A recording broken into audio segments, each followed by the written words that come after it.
Bust down, Tatiana. Yeah, I want to see you bust down.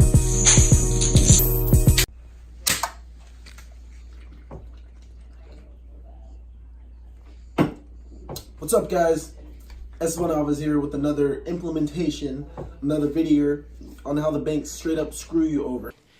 And believe me, Kevin, the only problem you're gonna have is that you didn't buy more. Sound fair enough?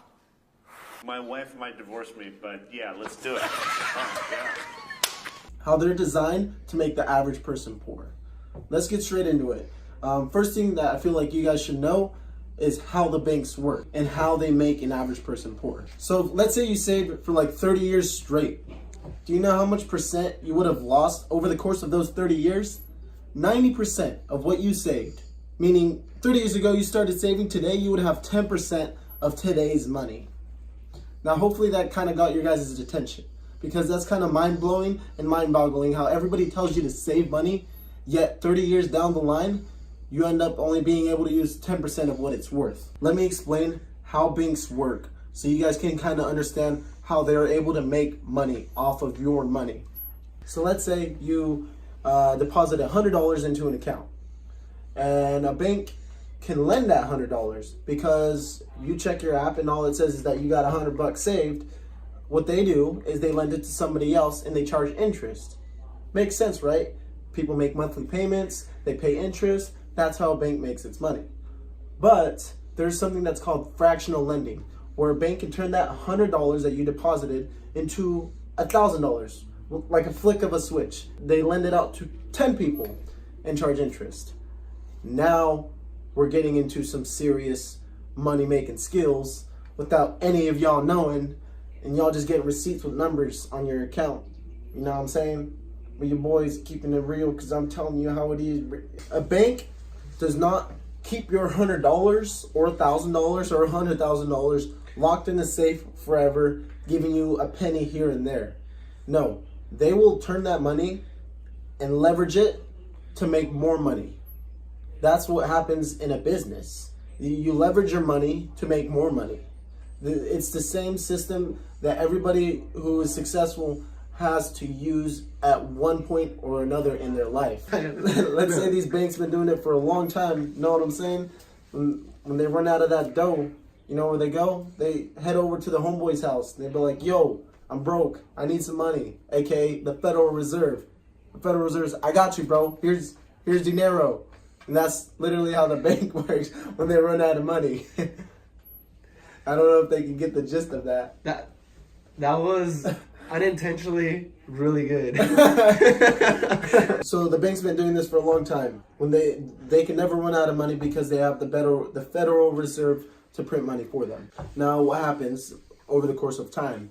When there's more money printed, the value of your money and the value of your dollar, hard-earned dollars, drop. Because if there's only one thing in the world, it's extremely valuable. But when there's a million things in the world that are exactly the same, they're not so valuable.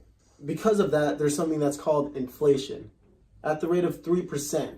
Now, we can tie back to what I said a while ago, how if you save for like 30 years, you do the math. Over the course of 30 years, because of this simple system, this is why most people who save are losers. I don't want to say that. That's really harsh. That's why people who save, let's be real, those are the people that end up losing the most. So what are you supposed to do? Do not keep it under your mattress.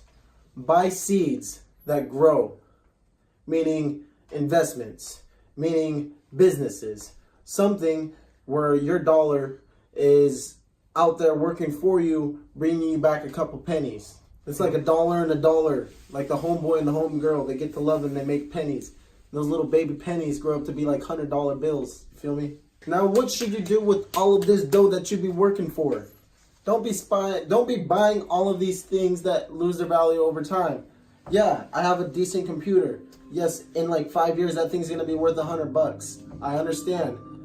Don't be buying things like that left and right. You know, you need to learn to invest something for the future. Don't think about things in the short-term run. I feel like most people, I don't want to say I feel like, but in reality, most people think for very short-term gains. You need to think about 10, 20 plus years from now, financially. Why? Because people say nothing is about money, yet they will work 60 to 70% of their lives for a paycheck. And what I'm trying to do is trying to spread the knowledge for everybody so they don't get stuck in that race. You have to think that way. You know, a car gets you to work. A car is somewhat an investment to help you get to work so you can trade your time for money. You guys need to understand what is an asset and what is a liability. All those clothes, all them Gucci belts, all them nice cool shoes, those are things that are short term and won't last you.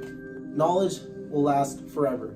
And I'm just telling you those things are quick tips, just so you guys kind of get the thought process of what you should be thinking, like the mentality of what you should have. So let's say I deposit like $1,000 into Bank of America, who's giving out 2% interest a year. By the end of the year, I would have $1,020. But because of inflation, I would have actually lost money because inflation is at 3% while they're giving me 2%. You do the math, that's like a loss of like what, $10. So what can you guys do to kind of bypass that? There's something that's called index funds. Do your research. There's a bunch of them out there.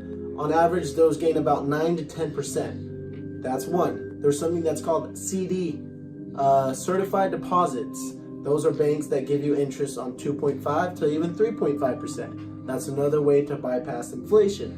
And maybe just doing this over the course for the rest of your life will help you save thousands, if not hundreds of thousands. All right.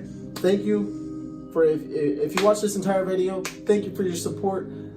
Stay tuned. Much more content to come. Much more knowledge to come.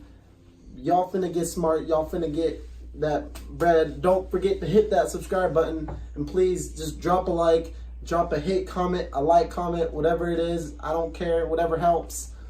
Stay tuned for the next video. Thank you.